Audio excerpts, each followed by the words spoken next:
Okay, I'm going to start a little test here and see if I can't show you how I replace the sky in a photo. I'm starting off in Photoshop. First thing I'm going to do is duplicate that layer so I'm working non-destructively.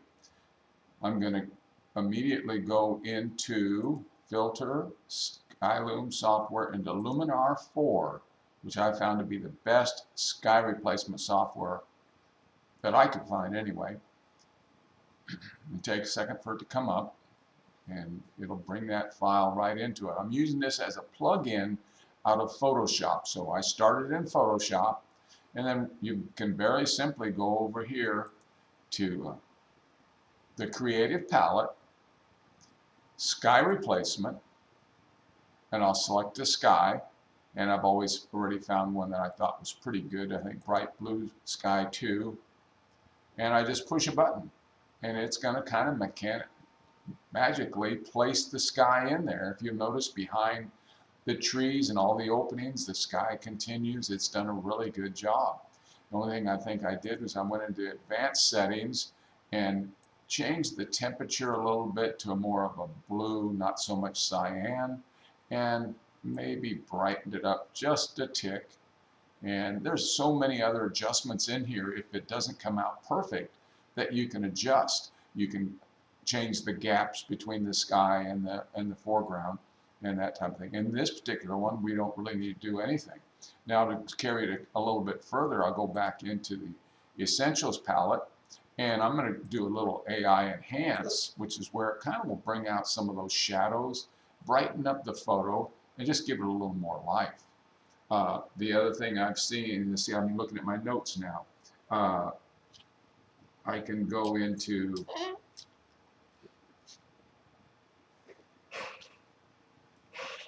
the color. Oh, a vignette. Let's do a vignette first because it may affect the color, and I'll go back into it.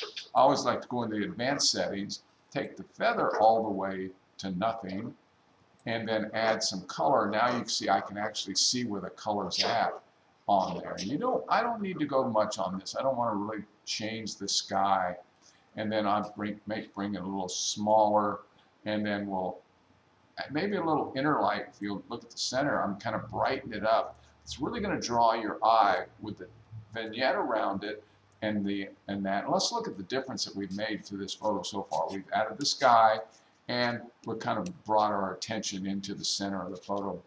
So the one other thing I'd like to do on this one, because this is just a quick edit, normally I would spend a lot more time on it, is I'm going to go into the color palette, and the kind of orangey fall foliage here, I'm going to take that and go into advanced, hit the red, and let's see what happens if we saturate that just a little bit. Maybe we can make that pop a little bit more there. The orange is what that really affected that.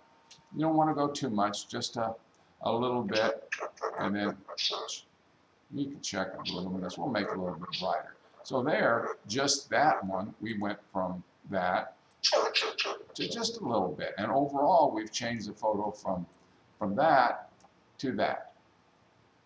And that's just about all there is to it. We just hit apply, and it's going to take it into Photoshop, or back into Photoshop.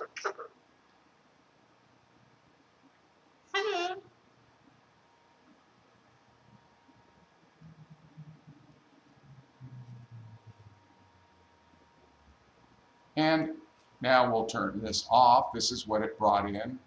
There's what it had before. And you see it just really enhances the photo, and it's ready to do something with.